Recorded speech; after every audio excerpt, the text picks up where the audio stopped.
प्रिय छात्र, online class के लिए आप सबका स्वागत है। मैं आज 10वीं कक्षा के गद्य पाठ कश्मीरी से पाठ के बारे में जानकारी देना चाहती हूँ। जीवन में घटी घटनाओं और तथा अनुभवों के आधार पर कुछ लेख लिखे जाते हैं। ऐसे ही एक अनुभव को लेखक प्रेमचंद कश्मीरी से पाठ द्वारा व्यक्त किया है। कश्मीरी से एक कहानी।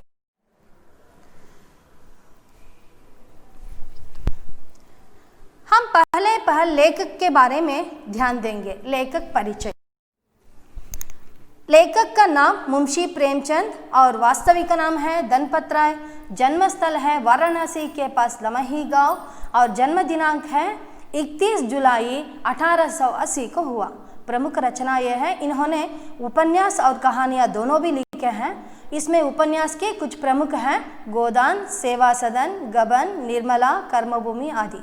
वैसे ही कहानियों में भी प्रमुख रचना यह है बड़े घर की बेटी, नमक का दरोगा, पंच परमेश्वर, फूस की बात आदि। इनके प्रसिद्ध कथा संकलन है मानस सरोवर। बच्चे, लेखक का नाम ಅಂದರೆ ಲೇಖಕರ ಹೆಸರು ಮುನ್ಷಿ ಪ್ರೇಮಚಂದ್ ಅಂತ। ವಾಸ್ತವಿಕ ನಾಮ का मतलब है ನಿಜ ನಾಮ ಬಂದು ಧನಪತ್ ರಾಯ್ ಅಂತ। और ಜನ್ಮಸ್ಥಳ ಬಂದು ವಾರಾಣಸಿ ಹತ್ರ ಲಮಹಿ ಗಾಂವ್ ಅಂದರೆ ಹಳ್ಳಿ। ಜನ್ಮ ದಿನಾಂಕ 31 ಜುಲೈ 1880 ಆಯಿತು। ಇವರ ಪ್ರಮುಖ ರಚನೆಗಳಲ್ಲಿ ಉಪನ್ಯಾಸ ಅಂತ ಬಂದಾಗ ಉಪನ್ಯಾಸಗಳು ಮತ್ತು ಕಥೆಗಳನ್ನ ಸಾಕಷ್ಟು ಬರೆದಿದ್ದಾರೆ। ಅದರಲ್ಲಿ ಪ್ರಮುಖವಾದ ಉಪನ್ಯಾಸಗಳಂದರೆ ಗೋದಾನ್, ಸೇವಾ ಸದನ್, ಗಬನ್, ನಿರ್ಮಲಾ, कर्मभूमि आदि।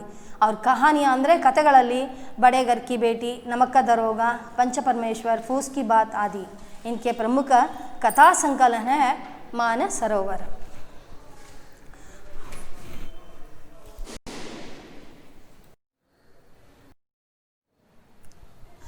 हर पाठ या पद्य का कोई ना कोई महत्वपूर्ण उद्देश्य होता है। वैसे ही इस पाठ का आशय उद्देश्य के बारे में समझेंगे।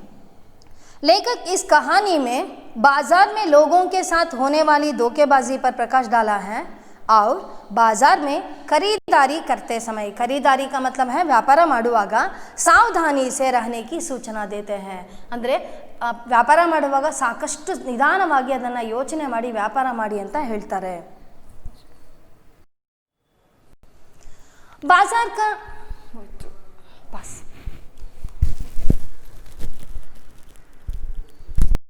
इस पाठ को 2 भागों में विभाजित कर सकते हैं। पहले भाग में बाजार का दृश्य, सेब का व्यापार और लेखक के अनुभव। और दूसरे भाग में सेब की हालत और रेवड़ी बेचने वाले से लेखक का अभिप्राय। अब पाठ के बारे में ध्यान देंगे। इस कहानी में बाजार में लोगों के साथ होने वाली धोखेबाजी पर प्रकाश डाला है और खरीदारी करते समय सावधानी बरतने की आवश्यकता पर जोर दिया है। यहाँ लेखक ने इस कहानी में बाजार में होने वाली, मैं पहले ही कह चुका हूँ पाठ का आशय के बारे में, और एक बार बता रही हूँ। इस कहानी में बाजार में लोगों के साथ होने वाली धोखेबाजी पर प्रकाश डाला है लेखक ने और खरीदारी करते समय सावधानी से रहने की सूचना दे रहे हैं। कल शाम को चौक में 2-4 जरूरी चीजें खरीदने गया था। लेखक कहाँ गया था? दो चीज़ें यानी 2-4 चीज़ें खरीदने चौक का मतलब है सर्कल। ಯಾವುದೇ ಒಂದು ಸರ್ಕಲ್ ಆಗಿರಬಹುದು, ಆ ಸರ್ಕಲಲ್ಲಿ ನಾನಾ ಥರದ ಅಂಗಡಿಗಳು ನಮಗೆ ಕಾಣಿಸುತ್ತೆ। पंजाबी मेवा फरोशों की दुकानें रास्ते ही में पड़ती हैं। ಹೋಗ್ತಾ ದಾರಿಯಲ್ಲೇ ಲೇಖಕರಿಗೆ पंजाबी मेवा फरोश का मतलब है ಅಂದರೆ ಫ್ರೆಶ್ ಫ್ರೂಟ್ಸ್ನ ಮಾರ್ತಕ್ಕಂಥ ಅಂಗಡಿ, ಅಂದರೆ ತಾಜಾ ಹಣ್ಣುಗಳ ಅಂಗಡಿ ಅವ್ರ ಕಣ್ಣಿಗೆ ಹೋಗ್ತಾ ದಾರಿಯಲ್ಲೇ ಕಾಣಿಸುತ್ತೆ। एक दुकान पर ಒಂದು ಅಂಗಡಿ ಮೇಲೆ बहुत अच्छे रंगदार गुलाबी सेब सजे हुए नजर आए। और ये ಹೋಗ್ತಾ ದಾರಿಯಲ್ಲೇ ಹಣ್ಣಿನ ಅಂಗಡಿ ಸಿಗುತ್ತೆ, ಅದರಲ್ಲೂ ಒಂದು ಹಣ್ಣಿನ ಅಂಗಡಿಯಲ್ಲಿ ಬಹಳ ತಾಜಾ ಇರ್ತಕ್ಕಂಥ ಒಳ್ಳೆ ರಂಗ ಅಂದರೆ ಹಣ್ಣು ಒಳ್ಳೆ ಕಲರ್ ಇರ್ತಕ್ಕಂಥ ಹಣ್ಣುಗಳನ್ನು, ಗುಲಾಬಿ ಬಣ್ಣದ ಹಣ್ಣುಗಳನ್ನು, ಸೇಬನ್ನು ಜೋಡಿಸಿರೋದು ಅವ್ರ ಕಣ್ಣಿಗೆ ಕಾಣಿಸುತ್ತೆ। उसका जी ललचा उठा। जी का मतलब यहाँ मन, और ಮನಸ್ಸಿಗೆ ಬಹಳ ಇಷ್ಟ ಆಗುತ್ತೆ। आजकल शिक्षित समाज में विटामिन और प्रोटीन के शब्दों के बारे में विचार करने की ಪ್ರವೃತ್ತಿ का मतलब है ಅಭ್ಯಾಸ ರೂಢಿಸ್ಕೊಂಡಿದ್ದಾರೆ. ಅಂದರೆ ಇಲ್ಲಿ ಯಾವುದೇ ಹಣ್ಣು ತಗೊಳ್ಳಿ, ಯಾವುದೇ ತರಕಾರಿ ತಗೊಳ್ಳಿ, ಏನೇ ನಾವು ಹಣ್ಣು ತಿನ್ಬೇಕಂದ್ರೂ ಫಸ್ಟ್ ಅದರಲ್ಲಿ ವಿಟಮಿನ್ ಪ್ರೋಟೀನ್ ಇದೆಯಾ ಅಂತ ಕೇಳ್ತಾರೆ. ಮೊದಲಿಗೆ ಹಾಗಿರಲಿಲ್ಲ. ಈಗ ಪ್ರತಿಯೊಂದು ಹಣ್ಣು ಹಂಪಲು ತರಕಾರಿ ಎಲ್ಲದರಲ್ಲೂ ಅದನ್ನು ಯೋಚನೆ ಮಾಡ್ತಾರೆ. टमाटो को पहले कोई भी ना पूछता था, अब टमाटो भोजन का एक आवश्यक अंग बन गया है. ಟೊಮೊಟೊ ಮೊದಲು ಕೇಳೋರೇ ಇರಲಿಲ್ಲ, ಆದರೆ ಇವತ್ತು ಟೊಮೊಟೊ ಭೋಜನ್ ಕಾ ಏಕ್ ಅವಶ್ಯಕ ಅಂಗ ಬನ್ ಗಯಾ ಹೈ. ಊಟದ ಅಂದರೆ ಅಡುಗೆಯಲ್ಲಿ ಅದು ಇರಲೇಬೇಕು ಅನ್ನೋದಾಗ್ಬಿಟ್ಟಿದೆ. ಗಾಜರ್ ಬಿ ಪಹಲೆ ಗರೀಬೋಂ ಕೆ ಪೇಟ್ ಭರ್ನೆ ಕಿ ಚೀಸ್ ಥಿ. ಅಂದರೆ ಆ ಗಾಜರ್ ಅಂದರೆ ಗಜ್ಜರಿ का मतलब क्या है ಕ್ಯಾರೆಟ್. ಅಂದರೆ ಗಾಜರ್ ಬಿ ಪಹಲೆ ಗರೀಬೋಂ ಕಿ ಅಂದರೆ ಬಡವರ ಹೊಟ್ಟೆ ತುಂಬಿಸೋದು ಮಾತ್ರ ಆಗ್ತಿತ್ತು, ಅದು ಬಡವರ ತಿಂಡಿ ಅಂತಾನೆ ಅಥವಾ ಬಡವರ ತರಕಾರಿ ಅಂತಾನೆ ಅಂದ್ಕೊಂಡಿದ್ರು. ಅಮೀರ್ ಲೋಗ್ ತೋ ಉಸ್ಕಾ ಹಲ್ವಾ ಹಿ ಖಾತೆ ಥೆ. ಹೆಚ್ಚಂದರೆ ಆ ಶ್ರೀಮಂತರು ಅದರಿಂದ ಮಾಡ್ತಕ್ಕಂಥ ಹಲ್ವಾ ಅಂದರೆ ಒಂದು ರೀತಿಯ ಸ್ವೀಟನ್ನು ಮಾತ್ರ ಮಾಡ್ಬೋದು, ಇನ್ನು ಅದನ್ನು ತಿನ್ನೋಕ್ಕೆ ಸಾಧ್ಯ ಇಲ್ಲ ಅನ್ನೋಗಿತ್ತು. ಅದು ಬಡವರು ಅಡುಗೆ ತರಕಾರಿ ಆಗಿತ್ತು. ಮಗರ್ ಅಬ್ ಪತಾ ಚಲಾ ಹೈ ಕಿ ಗಾಜರ್ ಮೇ ಬಿ ಬಹುತ್ ವಿಟಮಿನ್ ಹೈ. ಅಂದರೆ ಕ್ಯಾರೆಟಲ್ಲೂ ಸಹ ವಿಟಮಿನ್ ಇದೆ ಅಂತ ಗೊತ್ತಾಗಿದೆ. ಹಾಗಾಗಿ ಗಾಜರ್ ಕೋ ಬಿ ಮೇಜೋಂ ಪರ್ ಸ್ಥಾನ ಮಿಲ್ನೆ ಲಗಾ ಹೈ. ಇವಾಗ ತರಕಾರಿ ಅಂಗಡಿಯಲ್ಲೂ ಸಹ ಆ ಒಂದು ಕ್ಯಾರೆಟ್ಗೆ ಅಂತ ಒಂದು ಸ್ಥಾನ ಸಿಕ್ಕಿದೆ. ಅದರಲ್ಲಿ ವಿಟಮಿನ್ ಇರೋದಕ್ಕೆ, ಇಲ್ಲ ಅಂದರೆ ಗೊತ್ತಿಲ್ಲ ಅನ್ನೋದ್ರನ್ನ ಯಾರೂ ಅದ್ರ ಬಗ್ಗೆ ತಲೆ ಕೆಡಿಸ್ಕೋತಿರ್ಲಿಲ್ಲ. ಆದರೆ ವಿಟಮಿನ್ ಇದೆ ಅಂತ ಗೊತ್ತಾದ ಮೇಲೆ ಎಲ್ಲ ತರಕಾರಿಗಳ ಜಾಗದಲ್ಲಿ ಅದನ್ನು ಸಹ ಒಂದು ಸ್ಥಾನ ಸಿಕ್ಕಿದೆ. सेब के विषय में तो लेखक कहते हैं, सेब के विषय में तो यह कहा जाने लगा है कि एक सेब रोज़ खाइए तो आपको डॉक्टरों की ज़रूरत ना रहेगी. इसका मतलब है तंदुरुस्ती रहेंगे, ಆರೋಗ್ಯವಾಗಿರ್ತೀವಿ ಅಂತ. ಸೇಬ್ के विषय में तो के लेखक कर रहा है ಅಂದರೆ ನಿರ್ಧಾರ ಏನಪ್ಪ ಅಂದರೆ ಕಹಾ ಜಾನೆ ಲಗಾ ಹೈ ಕಿ ಏಕ್ ಸೇಬ್ ರೋज़ ಖಾಯಿಯೇ ತೋ, ಒಂದು ಪ್ರತಿದಿನ ಒಂದು ಸೇಬನ್ನು ತಿಂತಾ ಬಂದರೆ ಡಾಕ್ಟರ್ನ ಅವಶ್ಯಕತೆ ಇರಲ್ಲ. डॉक्टरों से बचने के लिए हम नीम कौड़ी तक खाने को तैयार हो सकते हैं. डॉक्टर से यानी तंदुरुस्ती से रहने के लिए हम नीम कौड़ी का मतलब है ಬೇವಿನ ಹಣ್ಣು ಅಥವಾ ಬೇವಿನ ಎಲೆ ತಿನ್ನೋಕ್ಕೂ ನಾವು ತಯಾರಾಗಿದ್ದೀವಿ ಅಂದರೆ ನಾವು ಆರೋಗ್ಯದ ಬಗ್ಗೆ ಎಷ್ಟೆಲ್ಲ ಕಾಳಜಿ ಕೊಡ್ತೀವಿ ಅಂತ ಗೊತ್ತಾಗುತ್ತೆ. सेब तो रस और स्वाद में अगर आम से बढ़कर नहीं है तो गट कर भी नहीं. इसका मतलब है ಸೇಬ್ ಅಂದರೆ ಆಪಲ್ ಆಗಿರ್ಬೋದು ಅಥವಾ ಸೇಬು, ಸ್ವಾದ್ ಅಂದರೆ ರುಚಿಯಲ್ಲಾಗಿರ್ಬೋದು, ರಸ ಅಂದರೆ ರಸದಲ್ಲಾಗಿರ್ಬೋದು, ಮಾವಿನ ಹಣ್ಣಿಗಿಂತ ಹೆಚ್ಚೇನಿಲ್ಲ. ಆದರೆ इसमें सेब में औषधीय गुण होने के कारण लोग उसे क्या करते हैं, खाने की प्रवृत्ति बढ़ रहे हैं. ಅಂದರೆ ಅದನ್ನು ತಿನ್ನಬೇಕು ಅನ್ನೋದು ಬರ್ತಿದೆ. इसका मतलब है लोग क्या समझ रहे हैं, हर एक चीज़ में, हर एक खाने की वस्तु में विटामिन प्रोटीन है या नहीं, इसके बारे में पूछने की या विचार करने की प्रवृत्ति बढ़ रही है.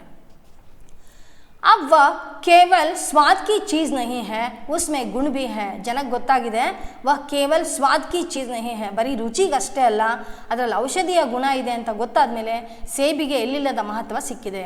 हमने दुकानदार से, हमने का मतलब ये समझना चाहिए कि ಲೇಖಕ್ ಅಪನೆ ಅನುಭವಕ್ಕೂ ಯಹಾ ಬತಾ ರಹೆ ಹೈ. ಲೇಖಕರು ತಮ್ಮ ಅನುಭವನ ಹೇಳೋದ್ರಿಂದ ಹಮ್ನೆ ಅನ್ನೋ ಕಡೆ ಏನಾಗಿರಬೇಕು, ಲೇಖಕರು. हमने दुकानदार से मोल भाव किया और आधा सेर सेब मांगे. ಅಂದರೆ ಅರ್ಧ ಸೇರ್ ವ್ಯಾಪಾರವನ್ನು ಮಾಡ್ತಾರೆ ಯಾರು, ಲೇಖಕರು.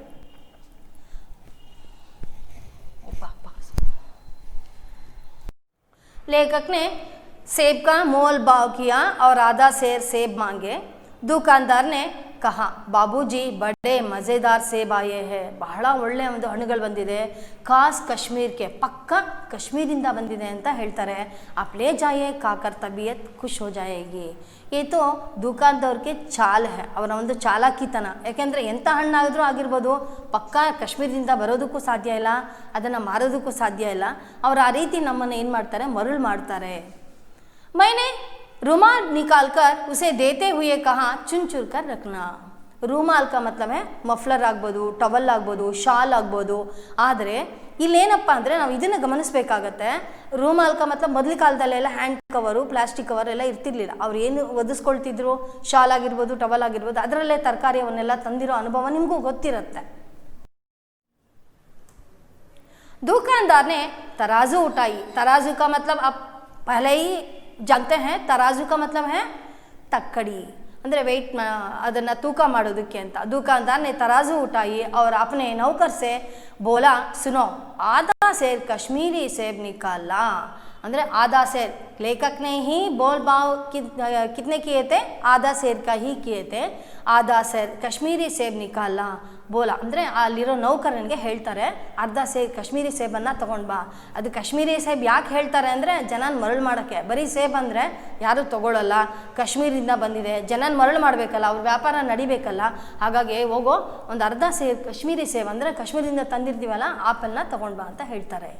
लौंडा 4 सेब लाया. लौंडा का मतलब है छोकरा, छोकरा का मतलब है लड़का. लौंडा यानी लड़का 4 सेब लाया. 4 ಸೇಬನ್ನು ತರ್ತಾರೆ. ದುಕಾನ್ದವ್ರನ್ನೇ ತೌಲ ಅಂದರೆ ತೌಲ का मतलब है ಅದನ್ನು ತೂಕ ಮಾಡ್ತಾರೆ. ಏಕ್ ಲಿಫಾಫೆ, ಲಿಫಾಫೆ का मतलब है ಕವರ್, ಪೇಪರ್ ಕವರು. ಅಂದರೆ ಇವಾಗಂದರೆ ಹೇಳಿದ್ನಲ್ಲ ನಾನು ಮೊದಲೇ, ಆ ಒಂದು ಕಾಲದಲ್ಲಿ ಪೇಪರ್ ಕವರ್ ಇರುತ್ತೆ. ಇವಾಗಂದರೆ ಏನಾಗಿರುತ್ತೆ ಪ್ಲಾಸ್ಟಿಕ್ ಕವರು, ಇನ್ನೊಂದು ಮತ್ತೊಂದೆಲ್ಲ ನೀವು ಕಂಡಿರ್ತೀರಾ. ಏಕ್ ಲಿಫಾಫೆ ಮೇ ಅಂದರೆ ಕವರಲ್ಲಿ ಇಡ್ತಾರೆ. ಉನ್ಹೇ ರಖಾ और रुमाल में बांधकर मुझे दे दिया. मुझे का मतलब यहाँ लेखक को दे दिया. दुकानदार ने एक लिफाफे में आधा सेब को रुमाल में रखकर लेखक को दे दिया.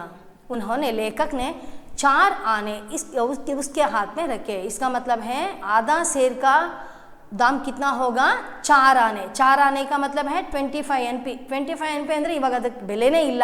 ಆದರೆ ಅವಾಗ ಅಷ್ಟು ಬೆಲೆ ಇತ್ತು. ಆ ಒಂದು 25 ಪೈಸೆನ ಅಂದರೆ 25 NPನ ಅವರು ಕೊಟ್ಬಿಟ್ಟು ಅವ್ರು ಕೊಟ್ಟಿರ್ತಕ್ಕಂಥ दुकानदार ने जो सेब उसे दे दिया, उसे लेकर उन्होंने घर लौटा. पाठ के पहले भाग में बहुत सारे प्रश्न पूछ सकते हैं, जैसे लेखक का वास्तविक नाम क्या है, लेखक चीज़ें खरीदने कहाँ गए थे, रोज़ एक सेब खाने से किसकी ज़रूरत नहीं होगी, स्वाद में किससे बढ़कर नहीं है, टमाटो किसका आवश्यक अंग बन गया है. बच्चे इसका उत्तर मैं एक बार सुनाती हूँ, आप सुनकर इसे उत्तर ढूंढकर आप क्या करना चाहिए, एक होमवर्क बुक में ये सभी का उत्तर लिख लेना चाहिए. मैं पहले प्रश्न का उत्तर दे रही हूँ. लेखक का वास्तविक नाम, निज नाम क्या है, धनपत राय. लेखक चीज़ें खरीदने कहाँ गए. चीज़ें का मतलब है ಯಾವುದೇ ವಸ್ತು ಆಗಿರ್ಬೋದು, ಅದನ್ನು ವ್ಯಾಪಾರ ಮಾಡೋಕ್ಕೆ ಎಲ್ಲಿ ಹೋಗ್ತಾರೆ, चौक गए. लेखक चीज़ें खरीदने चौक गए थे. रोज़ एक सेब खाने से किसके ज़रूरत नहीं होगी, रोज़ एक सेब खाने से डॉक्टरों की ज़रूरत नहीं होगी. स्वाद में किससे बढ़कर नहीं है, रुचिಯಲ್ಲಿ ಯಾವುದು ಹೆಚ್ಚು ಅಂತ. स्वाद में सेब आम से बढ़कर नहीं है, स्वाद में आम से बढ़कर नहीं है. टमाटो किसका आवश्यक अंग बन गया है. टमाटो किसका ಯಾವುದರಲ್ಲಿ ಬಹಳ ಪ್ರಾಮುಖ್ಯತೆ ಅಂದರೆ ಟೊಮೊಟೊ ಇಲ್ಲದೆ ಇದ್ದರೆ ಏನಾಗಲ್ಲ, ಮೊದಲೇ ಹೇಳಿದ್ದೀವಿ ಭೋಜನ್. टमाटो भोजन का आवश्यक अंग बन गया है. ये सभी प्रश्न का उत्तर कितना आपके टेक्स्ट बुक में है, मैं अभी तक पढ़ी हूँ, आपको सुनाई हूँ. आप सब इसे ढूंढकर उत्तर लिखकर होमवर्क बुक में लिख लीजिए. धन्यवाद छात्रों. प्रिय छात्र, मैं समझती हूँ आपको यह पाठ का उद्देश्य या आशय समझ गए होंगे. धन्यवाद.